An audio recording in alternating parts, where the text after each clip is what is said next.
Hello, and welcome to Wanted. This is a show about gear and gadgets. It is June 22nd, 2024. It's Season 1, Episode 18. I am Merwat, and the sentient AI from the future is back. I see you trying to catch me. Good evening, ohmTown citizens, and welcome to Wanted. Today we're going to be talking about a 55-inch gaming monitor, magnetic air graphics card from XFX, whipped lemonade, gaming glasses, linen sheets, the best pillows, a futuristic Apple iPhone feature, a new NEST Thermostat, a tiny Belkin charger, and the Nugget Ice Maker has returned. That and more.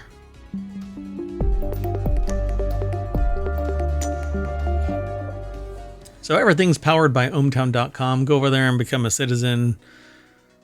Then you can actually subscribe to individual channels. But really, what's the fun in that? Subscribe to everything. You'll get the flow of all the news. You might find you like another channel. Yeah, we got 7 podcasts. So Non Sequitur News is our daily show. Doing okay over there? Yes, there was an air pressure change near me. And something that was inflated. Okay, interesting. All right. So the 7 shows that we have is Non Sequitur News. That's our daily show. Then on the weekends, we have Reality Hacker Wanted. That's this show. Warcrafters, which is after this show. And then tomorrow, we're going to have Non Sequitur News at 5 p.m. And then the Continuity Report, Technology Today, and 4-Wheel Tech. And whatever is causing that air pressure change. All right. So you ready to go? I am. I think I've solved the air pressure problem around ohmTown. Gotcha. So if you are in the chat, you can type in want, ! Want, right? Just ! Want. And that'll punch out all of today's articles. They're kind of haphazard because I didn't link them properly, but all of the URLs are there. It'll be properly formatted in the show notes when you go over to ohmTown to watch it for the second time. If you didn't make it to the VOD and you want to go and just get the articles, and come back tomorrow and chat with us about everything that you've read and life's trials and tribulations. Come on back. But Wanted is all about gadgets and gear and, well, mainly Merwat's wants. And what I think that every other person out there would also like, a little bit of these, maybe not all of them, but you can go to the Wanted channel at ohmTown.com and peruse yourself. I think some of these things are universally wanted. Nuggets, yeah. Anybody? Nuggets, but not chicken nugs. These are ice nugs. Chewable ice nugs. We'll get to it here in a minute. So the first article that we're going to talk about is over in the Reality Hacker channel, but it's a Samsung 55-inch rotating gaming monitor. It has a $1,000 price cut. I'm not sure when this was actually acquired, so I don't know if regardless, the Samsung Odyssey Arc is it'd be worth checking to see if they're running a discount still. Yeah, the article's over at digitaltrends.com. Michael Bizzacco is the author. Oh, by the way, it is still $1,000 off at least one retailer. So if you look at this thing, they have this monitor vertically mounted on a wall. It's a curved display, 55 inches, and they have it going up the wall, not horizontally. They have it in portrait mode, not landscaping mode. Right, but it looks like they have 3 different displays. Now maybe it's just whatever it is and it happens to be segmented. Oh no, I think that they've got it 3 different displays listed there. I mean 3 different windows, and you can do that, but it's the Samsung Odyssey Arc. So they have this wonderful naming convention. Samsung Odyssey Arc S55BG970 mini LED monitor. It's on sale for $2,000. I'm not sure where it's on sale. At Samsung, I guess. I'm not following the links. I never do. Well, I know one retailer it's on sale at. Do you want to mention? Sure, go ahead. I see at Best Buy it's $1,000 off. Oh, okay. But if you go over to Digital Trends, they earn a commission, and we don't have any relationship with Digital Trends other than the fact that they provide a small snippet and we talk about these things that they're talking about. And so I always find value in linking to the sources and giving credit where credit is due. Hence the reason why I said Michael Bazzacco over at digitaltrends.com. They announced that they get a kickback for, pardon me, they earn a commission. Let me rephrase that. They earn. Let's stay away from kickbacks. Kickback, yeah. But we don't get jack shit. So it says it's still a hefty chunk of change. Yes, $1,000 off is a hefty chunk of change off what would be a heftier chunk of change to buy this monitor. Right. I mean, $1,000 would buy a pretty nice monitor, but not this monitor. Yep. So why would you get this?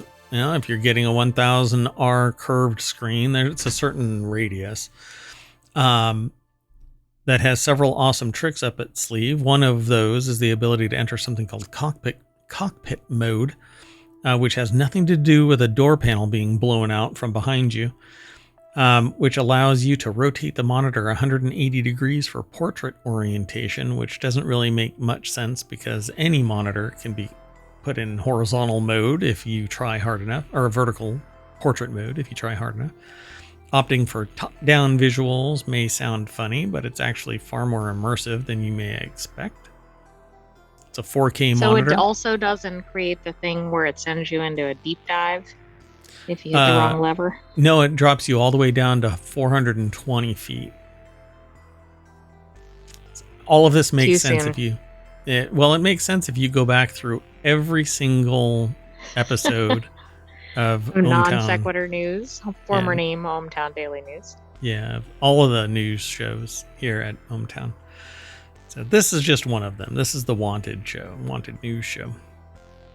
Anyway, so yeah, each of the Odyssey Arcs HDMI inputs are 2.1 certified. This is the latest standard for HDMI tags. Supports 165 hertz refresh rate. A premium, FreeSync Premium Pro, 1 millisecond response time. Has 60 watt 2.2.2 sound dome technology. Delivers impressive Dolby Atmos. So yeah, $1,000 off. That's not a bad deal, considering it's big enough to be 3 monitors widescreen. You might as well get something like this if you got $2,000 to drop on the table. Yeah, it would. That one monitor in portrait mode would like span my desk. No, my desk is pretty big, so. But it would be pretty neat to have this. But I would want 3 of them. Hence the reason why I don't have any of these. Because I'm not willing to spend. Well, if you're gonna be buying 3, you better buy them on sale. Yeah, and I can't justify $2,000 for a display. I'm a cheap mayor. I'm getting paid by the public, for crying out loud. And if you know that, if you watch the show, I'm not a partner. I'm not even affiliate anywhere. So, yeah, I'm not getting paid by the public either. All right. Go over and become a citizen of ohmTown. That'd be great. All right.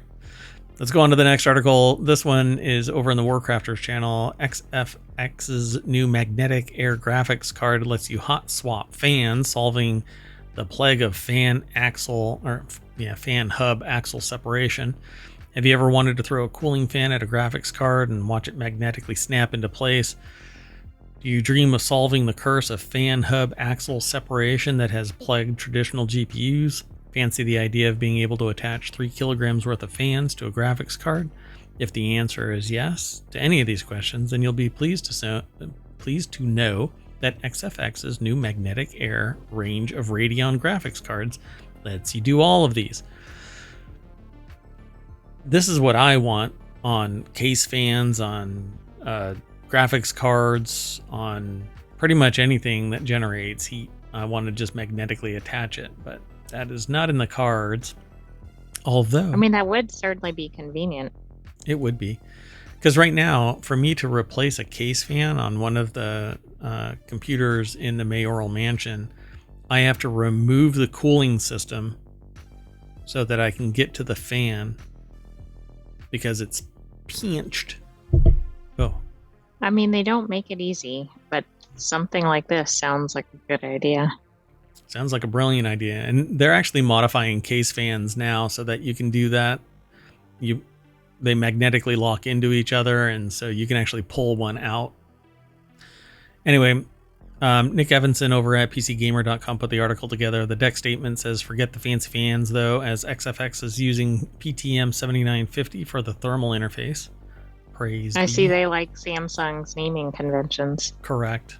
Yep. It all makes sense. Once your plane drops to 420 feet. So we had said that the author says that they had suspected something like this was coming their way from the teaser video that XFX had posted last week, but now the full details have been released and they can confirm the guess was correct. Hot swappable cooling fans. That is awesome. I love the idea of this. Because, see, now the problem though is it the fan and the motor and everything? And so when a bearing goes bad, do you still have to replace something? Because it really sucks to have a video card that works in all ways except some dust or something gets into the bearings and it causes it to rattle or fail over time. But if the motor itself is still attached, like the spindle is still in there, the hub, yeah. Do you get to throw the other things, like any of the bolts and fasteners as well? Throw them? Yes. Yeah, that's exactly. Yeah. You get to just throw things at it and it magically attaches and screws itself in. I love it. Yeah. It's getting really magical out there in Fantasyland. I mean, it is ohmTown. We can substitute our own reality like Mythbusters. So according to XFX, not only do these fans have improved longevity and stable performance for the entire life of the fan, but they also make a fan hub axle separation a thing of the past, something that is apparently plagued. And I've never had this happen to me in my entire existence. Clearly well out of the loop here, as it's not something that they've ever experienced in a graphics card either. So yeah, I'm not alone.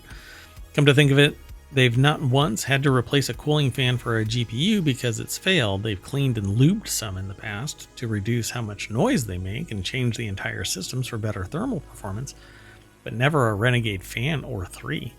Anyway, yeah. But I love the idea of this. This is just brilliant because then you can just sit there and here, I'm going to play the video and I'm going to mute it. Oh, it's already. What the? Hey, they're doing what I do.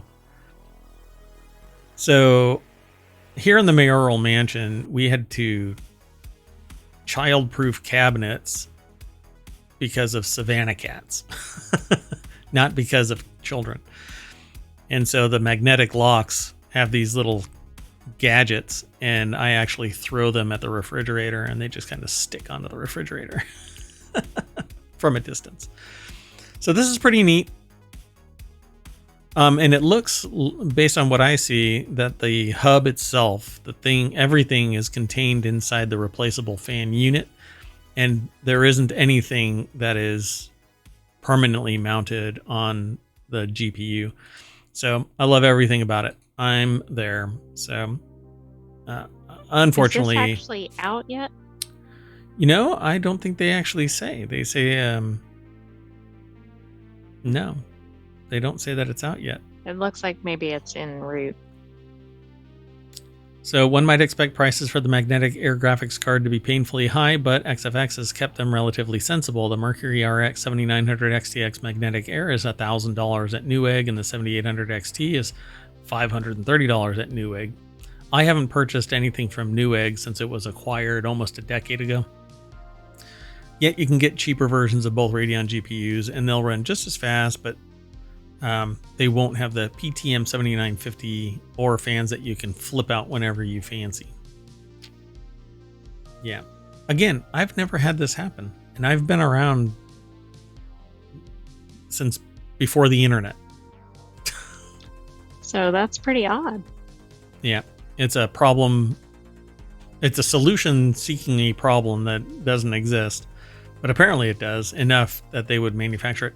But I think that it's brilliant because then you don't have to worry about the prom mount GPU, the cooling fans on the GPU. You can just surface mount the connectors. Everything is nice and easy. And when something does go bad, you can just print these fans to your heart's content again and again and again. Manufacture them as a separate thing. This is a good solution even without the problem. Yeah, maybe everybody should do that for all of the fans everywhere inside a case, not just on the GPU. Get on it. All right, let's keep going. The next article is over in Technology Today. Whipped lemonade is just the tart frozen beverage to quell your heat wave blues, according to CNET. But what is it? Again, the show is wanted. Now, I want that GPU. I want the big 55-inch TV. And now I want whipped lemonade. So what is it? David Watsky over at CNET.com put an article together to tell us what it is. There's a little caption. So it's in a wine glass, right? That's a wine glass. So yeah, it looks like it is. Yeah. So whatever it is, it must be high class. Well, I was going to say you could probably make it with or without the alcohol. Wine glass. Oh. So they'd like to take a cold nap on this cloud of whipped lemon goodness. Whipped lemonade is the biggest summer sensation since the Beach Boys, which I don't know what that actually amounts to, the frothy frozen citrus drink. I don't know what that means. Well, it took TikTok by storm a few summers ago, and the viral warm weather tipple is back with a vengeance. So what exactly is whipped lemonade? Whipped lemonade at its core is simple to make. Just gussied up recipes abound, including those with tequila, vodka, or gin. There is a tequila drink out that I want to go and get. I was actually, we'll talk later. Anyway, but it's a tequila and fruit juice put together. Oh, like not a seltzer, but like one of those like a kind of white mixed cocktail kind of things, like a White Claw or something. Like a White Claw, but with tequila. Yeah. So you can make your whipped lemonade kid-friendly with fresh mint, berries, or any number of flavors that complement the star of the show, lemon. So you can make virgin ones. So here's everything you need to know, and I don't know if it's just going to be a video. Oh. Let me mute it. So whipped lemonade by CNET. 3 cups of ice in a Ninja blender, and not one of the ones that drops its bottom. I'm glad it's not in a Vitamix. Yep. What was that? Whipped cream, condensed milk. Oh my god, this thing is dense. I think that's where they get it from. Freshly squeezed lemon juice, which they waited until the very end to do that. Oh, and that's all it is. Oh my god, that's actually painfully simple. Very easy to, and then maybe you put whipped cream. So let me do it again. It's whipped lemonade. That's what it's called. So 3 cups of ice in the blender, 2 cups of whipped cream. Got to do something else. Half a cup of sweetened condensed milk. So this is sweet off the. It's probably really nice. It's very tempered by juice. The lemon, though. Yeah, exactly.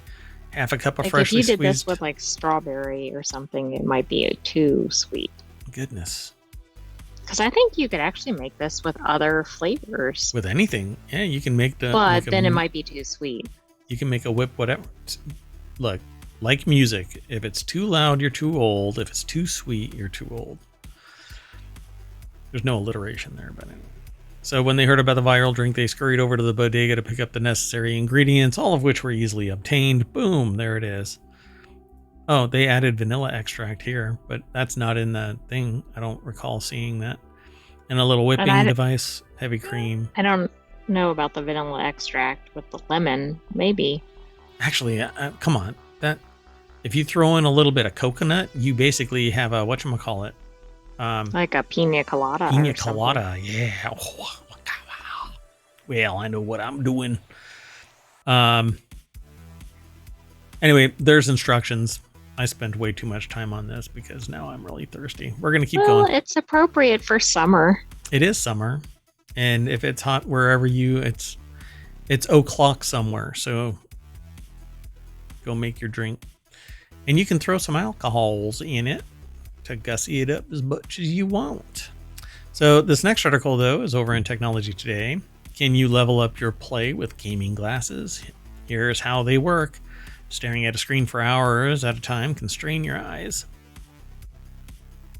Gaming glasses can help you minimize the effects. Nice demo there. Okay.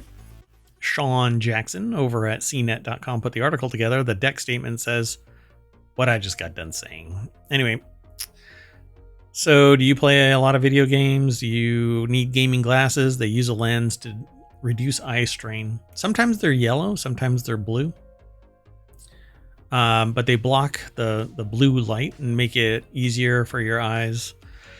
So like my glasses are actually specially formulated for use on a monitor or with monitors just beyond my arm's reach.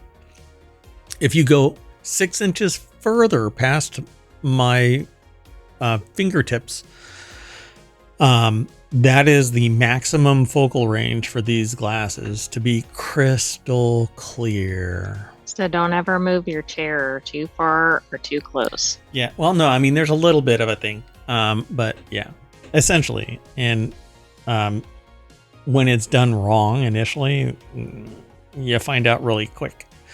Anyway, so these are, you would need a prescription and you would need these special glasses. So gaming glasses work to reduce eye strain while improving eye focus. You can find these at retail stores like Best Buy, online glassware retailers, and Amazon. Before buying a pair, speak with either ophthalmologist who can consider your eye condition before suggesting a pair. So you may not actually get these unless you can get them specially made with a prescription. It's not always possible, I guess. I don't have these. I would love to have a pair that actually facilitates this because I spend upwards of 20 hours a day in front of a monitor of one kind or another. So blue light filtering, anti-glare coating, improved clarity and color contrast. But gaming allows you to not have eye strain. And when you have eye strain, you stop paying attention because your body literally wants to go and do anything but sit there and stare at your monitor. And if you're gaming, you want to be at full attention and not trying to cope with some physical malady. They also talk about melatonin. It's a hormone in your brain that helps you regulate your sleep cycles. So if you have a hard time sleeping, you can take melatonin and it helps you fall asleep. But if you naturally are producing melatonin and you take more melatonin, you can be a little bit wonky in the morning. But that's anecdotal information. So, well, there is actually an article today, I think it was today, in ohmTown about how long melatonin stays in your system. Do you recall? Well, I didn't actually get to it yet. I kind of saved it, but gotcha. I've got it right here. Okay. No. And I can't get to it fast enough. Yeah, it's okay. So gaming glasses can run from less than $10 for an inexpensive pair than up to $150, although I think you can get even more expensive than that for prescription and other things attached to it. They might absorb more blue light, have adjustable nose pads for maximum comfort. Can you get a prescription? Yeah, you can speak with your ophthalmologist about receiving a prescription for your gaming glasses, and you should also check with your insurance company.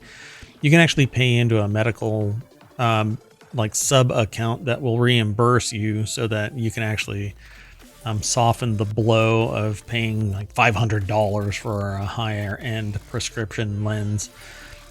There's really very few competitors in that space, and so you have little to no bargaining power. And when you buy from an online place, sometimes the quality of the glass, aka plastic or whatever material, is, I don't know where some of these places purloin their glass from, but it doesn't feel like glass. Anyway, So, By the way, melatonin 4 to 8 hours, so maybe not as long as. So to your point earlier. So 4 to 8 hours, Mm-hmm. not 48 hours. I thought it was going to be like 72 hours or something. Yeah, 5 years. You take one pill and you're basically hooked on this stuff forever. And it messes up your body chemistry and your leg falls off when you sneeze.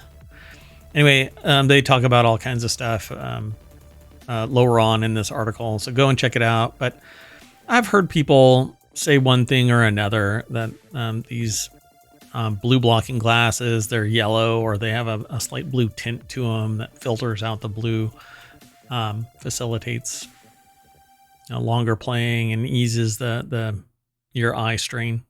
I think anything that helps you cope with whatever it is that might be causing you eye strain or keeping you from working, enjoying your time in front of the monitor, etc., is a good thing. So kind of like VR. Right, and it might be worth trying these, at least for over-the-counter ones. Yeah, I think so too.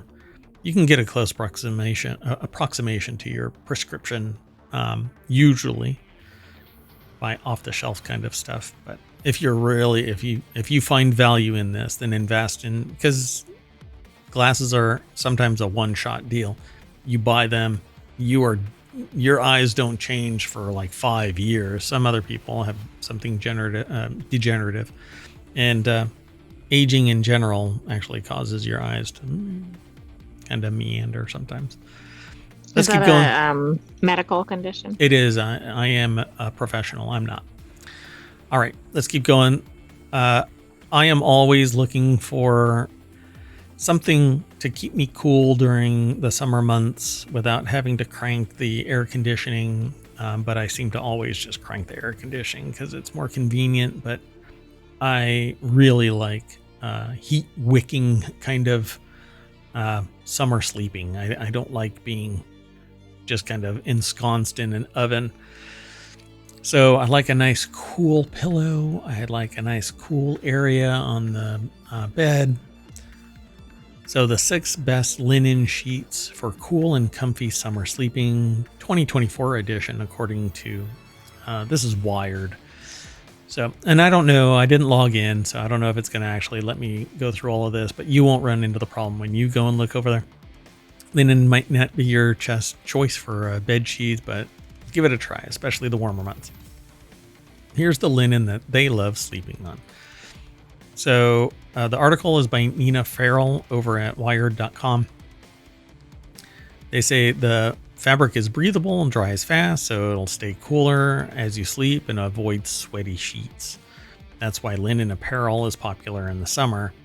Linen is also strong and durable, softening up slowly after each wash without becoming thinner or weaker.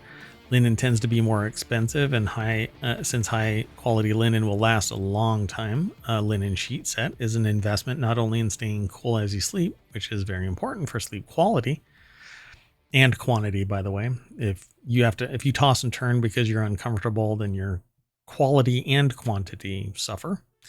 But also in gorgeous bedding that you can enjoy for years, according to them. So they say that they've added more details about the testing process, and they have a guide about the best sheets. If you want something softer, check out their other bedding style stuff. So they've got pillows, mattresses, best cooling mattresses, and whatever you need a duvet, or whether you need a duvet. So the testing process isn't lie down, go to sleep? You would think, but I don't really care. All I know is that it says their favorite sheet is the Citizenry Stonewash Linen Sheet Set. How much do you think this thing costs? $300. I have no idea. It is $300 on the nose. What the hell? Oh, you're from the future. You knew I was going to ask you that question. Come on. So yeah, $300. $300. Citizenry linen sheets are their Goldilocks linen. Yeah, you have to pay with real gold locks and shave your head.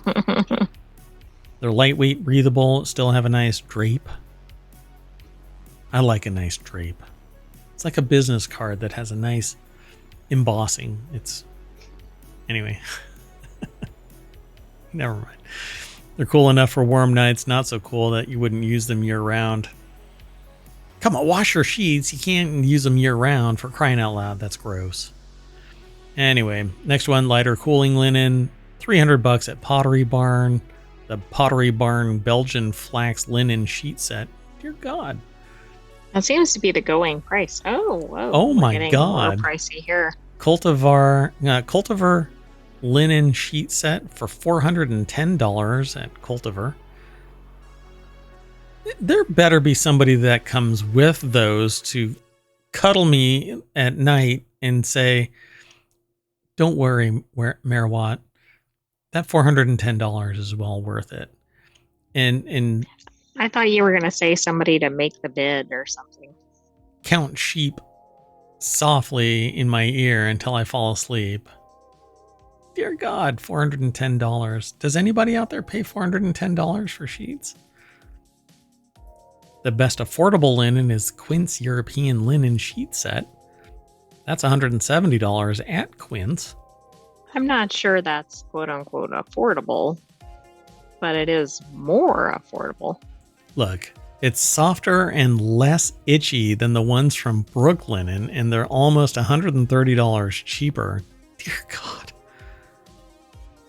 So, and then they talk about an affordable linen duvet, which, go to hell, duvets. We're done. You know, if you're spending hundreds of dollars on sheets, you do not want them to be scratchy.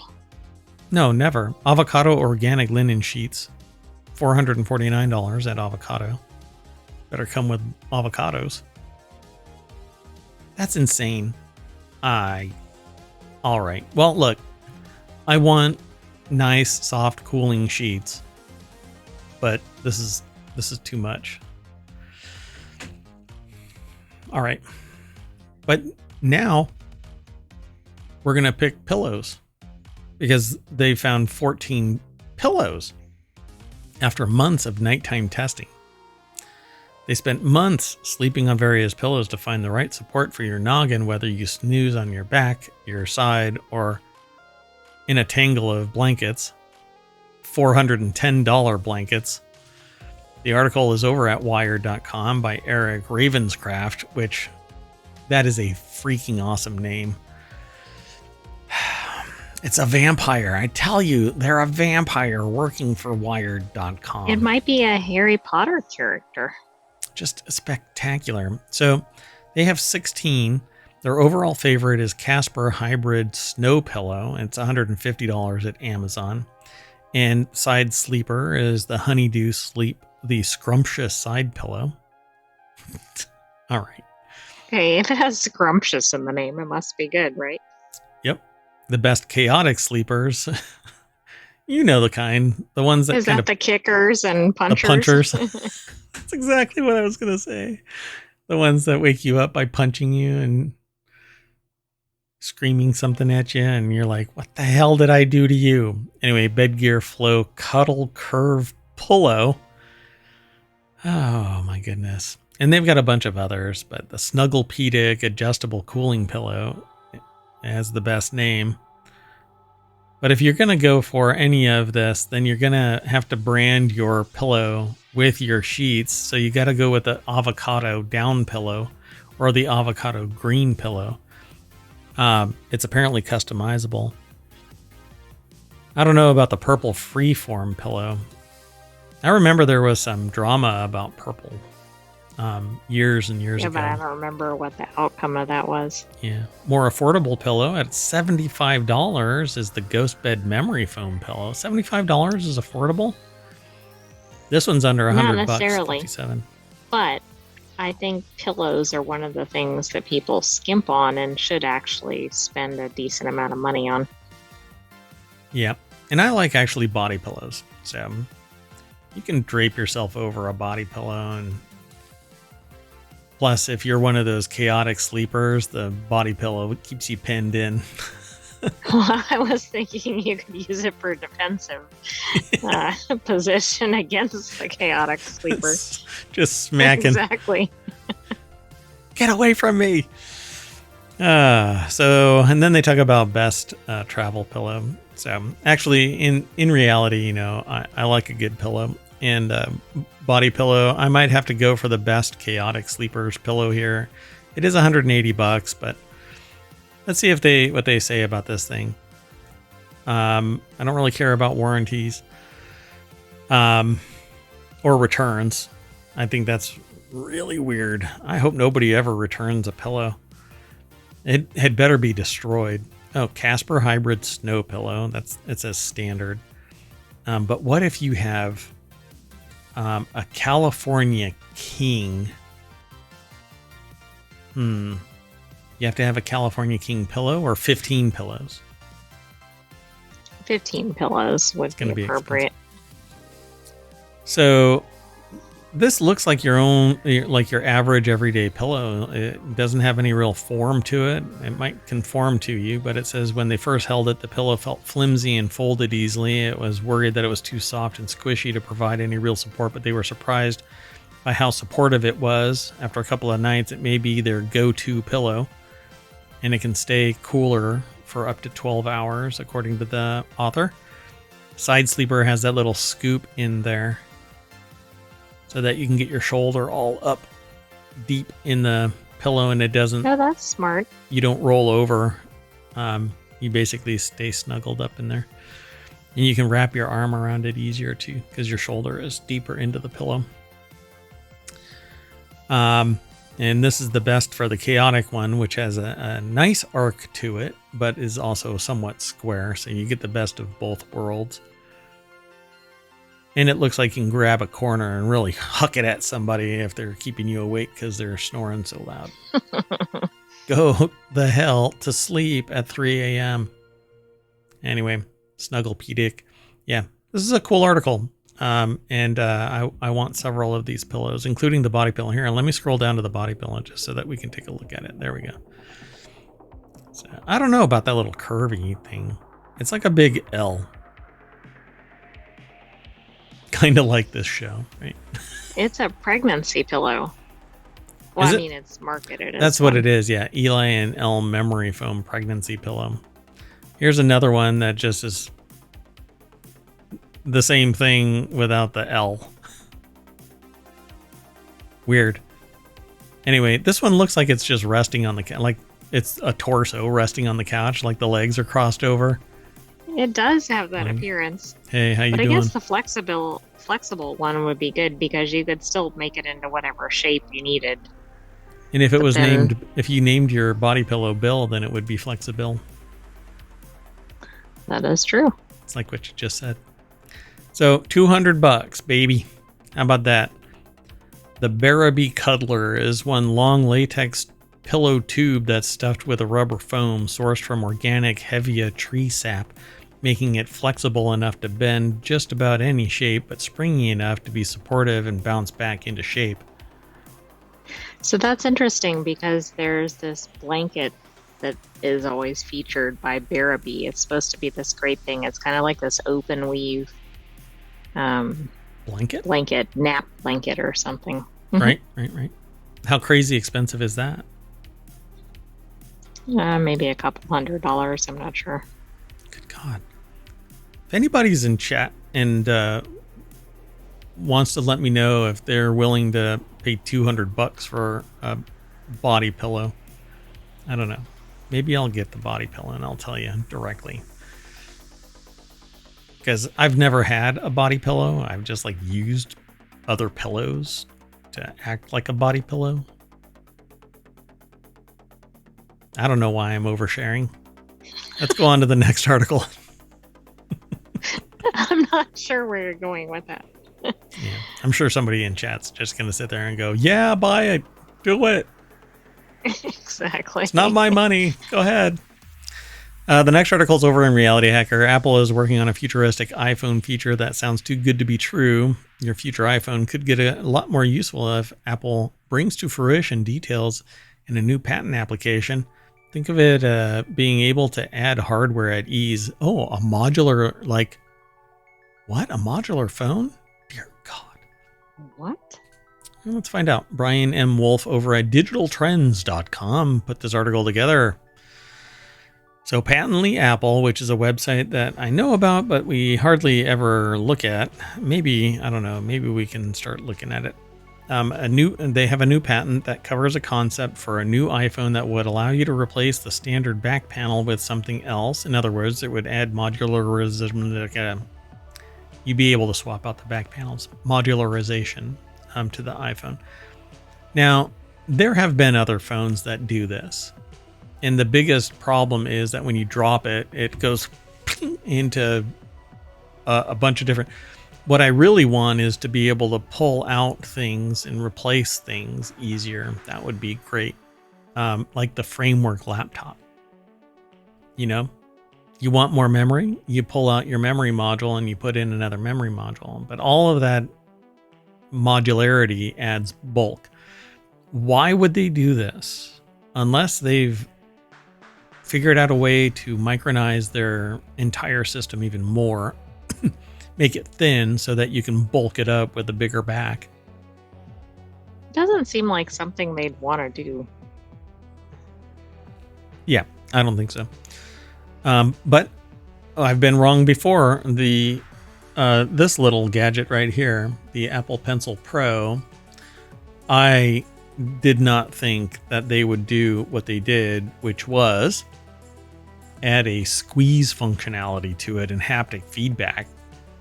Never thought that they would bother doing that, but they did it. Well, that's true. And don't some of these companies set up patents as they're kind of just kind of playing around with the technology, and then they don't necessarily bring them forward? Correct, yeah. And because it's patented, they've got the protections of it that they could actually bring it to market, or they can license it to somebody else. Whatever the technology is. Because a patent isn't just about, it isn't a design. You can get a design patent, but a utility patent has to have functionality, not just aesthetics. In fact, aesthetics alone would invalidate it as a utility patent, and it would have to revert to a design patent. Yeah,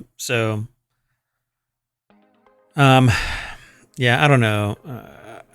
This article is kind of weird. It's almost kind of like a vacuum of, it's just Patently Apple saying that there's a patent out there that covers the concept for a new iPhone that would allow you to replace the standard back panel with something else, adding modularization to it.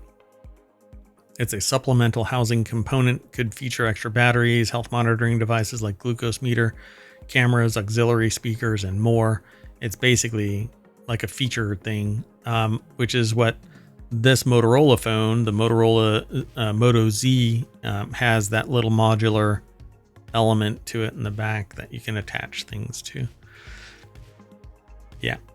And as long as the iPhone version or the Apple version of it is unique, they say maybe I'll eventually get it on my iPhone 23 Pro Max Ultra.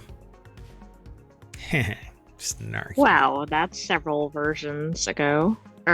Ahead. Ahead, yeah. Oh, that might have been a slip. Daggone it.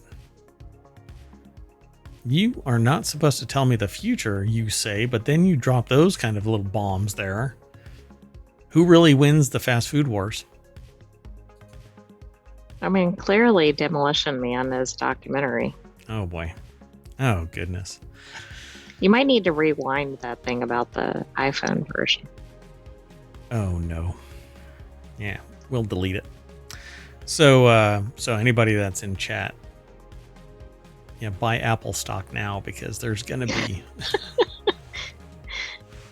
a iPhone 23 for crying out loud. But iPhone 15, we're in iPhone 15 Pro now, so you're talking about 8 more iterations of it. You think it's still going to be called an iPhone? Anyway, let's move on. The next article is over. I keep hitting my boom mic because I relocated it so that it was closer to me. Because I'm trying to... Anyway, it doesn't matter. The next article is over on the mobile channel. Google could be cooking up a new Nest Thermostat with s1e radar. It's been a while since we've heard from Google about the smart home, but a recent new FCC listing related to the company suggests something is on the horizon. Google could be releasing a new Nest Thermostat. Florence Ion over at gizmodo.com put this article together. 9 to 5 Google actually reports on an FCC listing submitted by Google titled simply wireless device. There's a mention of 2.4 gigahertz LAN capability, typically used for long-range internet connection for smart home devices, and Bluetooth, which helps with sensing the proximity of other devices like smartphones, watches, other home gadgets. Most notably, the wireless device features a 60 hertz spectrum of connectivity, suggesting the SOLI, or S-O-L-I. The SOLI is going to be part of the device feature set. Google's SOLI radar technology debuted on the Pixel 4 over 5 years ago. 1, 2, 3.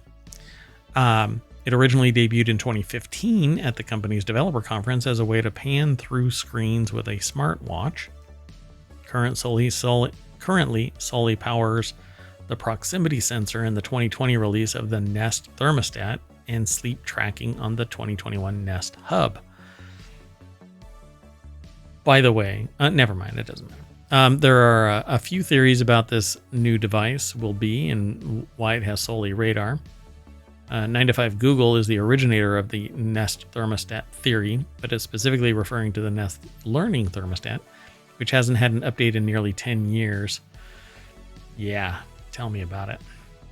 Anyway, The Verge also shared a theory that it's not likely another Nest Hub, which the author of this article agrees with. The excitement behind the term smart home has fizzled out in recent months as everyone is still struggling to adapt to the advent of AI. But smart homes are still there. And I don't know, AI in your home doesn't really make your house any smarter. It just makes it infinitely more complex in that what you really want is to tell your smart home to turn on a light or lower the temperature or lock a door or lower the blinds or whatever it is. And you don't want it to sit there and hem and haw about it. Just do it. But that's not how it seems to work sometimes. So we'll watch and see what happens. But yeah, I still use the old smart thermostat. Let's keep going, though. Sound good? Unless you want to say something about it. Yeah, I think the more things that you can incorporate and make your home smarter, provided that they're actually smarter and not dumber. And then once you do that, you may not be able to go back to traditional means, or you'll expect that everything be smart functionality. Yeah, and then people leave lights on all throughout the mayoral mansion. Oh, sorry. It sounds like it's hitting too close to home. Let's go on to the next article. They've been looking for a good charger in a home office, and this one's small, fast, and easy to live with. The title of this article is over in the Reality Hacker channel. This tiny Belkin charger is one of the best you can buy in 2024. Joe Mering over at digitaltrends.com put this article together. They say here, can they admit something personal? It's kind of like my overshare earlier. They're a sucker for a good charger, so am I. Small chargers, fast chargers, wireless chargers, you name it. Put a quality charger in front of them and they're a happy camper. Me too. I got 4 over there right now on the table. It's part of the go That's bag. All? It's part of the go bag. If the CI, never mind. So they Anker, something they particularly enjoy is having specific chargers for different occasions. The Anker 747, for example, is their favorite travel charger. It's a great at-home charger too, but since they've been on the road a lot, 747's in their bag. And depending on the plane, it may be out the door plug. They needed a new charger just for their home office. So, boom. Belkin. So one of the main reasons they love the Belkin charger so much, they say that that's small. For a charger? Small. For a charger? Not a battery. A charger? I mean, I guess it depends on what kind of charger it is, because you have some of those that are like a big brick. That seems but pretty then you big. have real small ones too, right? Depending on which brand. All of mine are way over there, so I can't show them.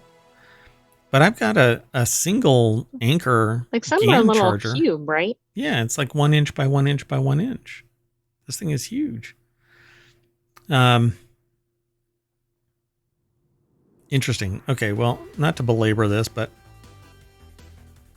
the Anker 747 is next to the Belkin charger. And so, yeah, I can see this one is smaller. Fast enough to charge laptops like the M3 MacBook Pro at 67 watts maximum charge speeds, 25 watts from the top port, 20 watts from the other two. Total charging power, 65 watts total. So you can charge, a bunch of things. And look at that. That's pretty badass. Yeah, that's pretty cool.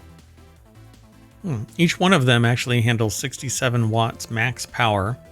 Or if you drop all of the, if you use all three of them, it'll only draw 25, 20, and 20. This size is actually pretty good with three, because the 747, I believe, has two. And I don't think all of it is USB-C. It seems like it's rare to have three.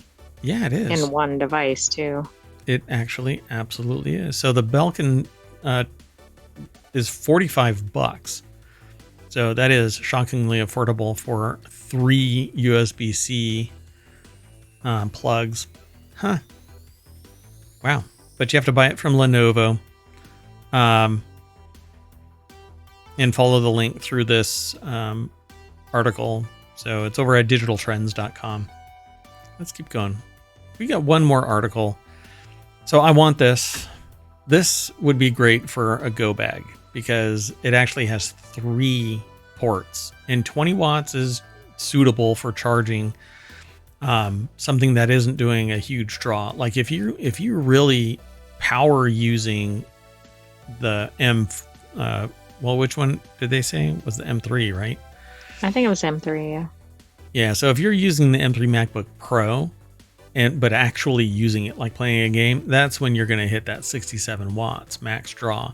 But if you're just surfing the web and you don't have your monitors, the screen's brightness up all the way, you're going to be down in that 20 watt range, and you can sit there and just nibble away at the juice from that charger. So then you can plug in your phone, and the neighbor can charge and plug in their phone, whatever.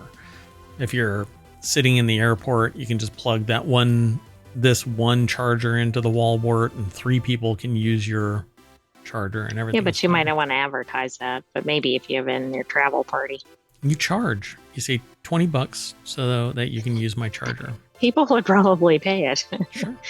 Buy me coffee. Pretty desperate in airports. Gas, grass, or anyway, the last article is over in Reality Hacker. Hurry, the Sims Life Nugget Ice Maker is down to $170 and you're going to save $230. By the way, yes, Mayor Watt ordered one of these. I was just about to ask if you did. Yeah. So I didn't buy it from Walmart, but that's because Walmart. But you can follow this. It's from digitaltrends.com is the source of this. Jennifer Allen put the article together, and what I got is essentially this design with a different top right here. But it was the same price. So I don't know if it's still $170 because this is a weekly show, but if you click the link, it'll take you to Walmart and you can find out for yourself. I'm not going to do it. But the thing about Nugget Ice is that it is chewable and usable and just awesome. It is the only ice that I'm willing to actually chew. You can get crushed ice from like an ice maker and stuff like that. But then you have inconsistent density of ice. Sometimes it's really hard, sometimes it's not. They're small, they're large, etc. But these are little nugget pebbles, and they slowly melt back into the tank, and then the tank fills up the ice maker again, and it produces another blob of little nuggets, and then you can scoop them out.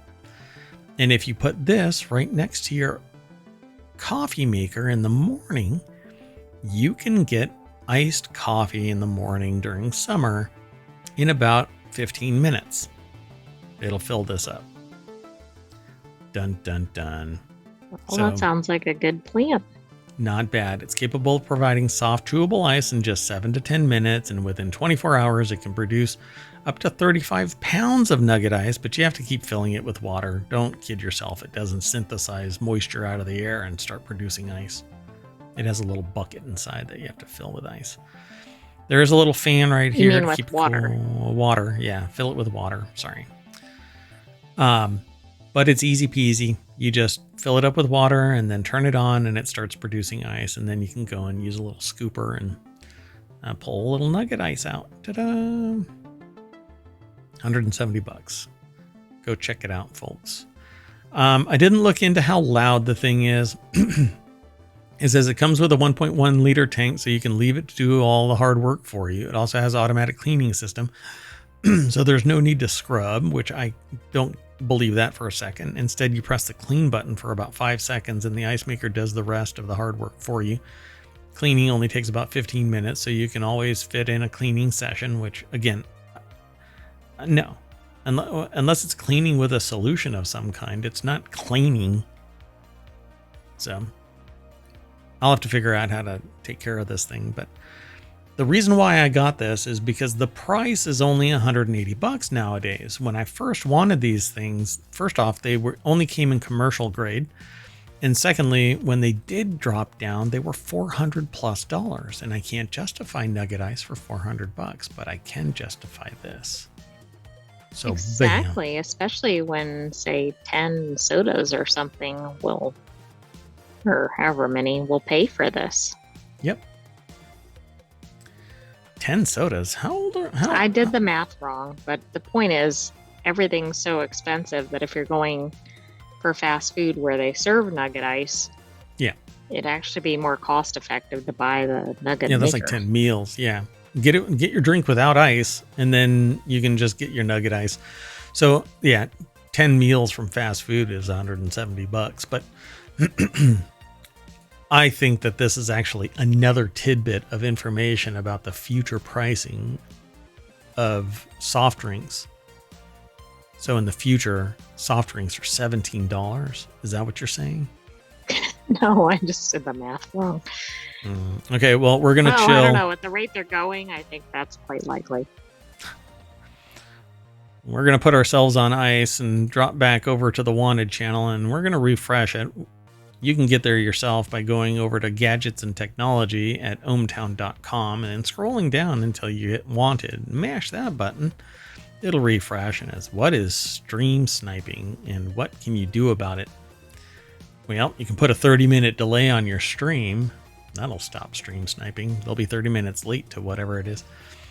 Anyway, if you don't know what stream sniping is, go over and check this article out. You can follow it through ohmTown over to the source. But that's it for today, folks. That is the Wanted show. And just so you know, we will be back in about 15 minutes to start Warcrafters, which is a show about gaming. I just have to get everything reset. But we break it up into segments. So the show's going to drop offline, and then we'll be back in about 15 minutes. Stay tuned, or you can just go and hang out somewhere. And then when the alert comes on, because you're following us here, right? Here on Twitch and over on YouTube, of course, you'll get an alert. Is. Everybody is. I mean, you don't know if you don't know. Wait, how does that work? Right? You don't know if you don't know? You know.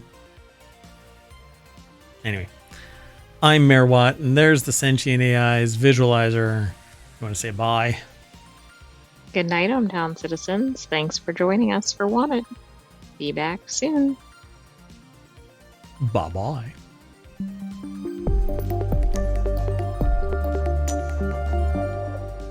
Ah, damn it, I dropped my ice cube.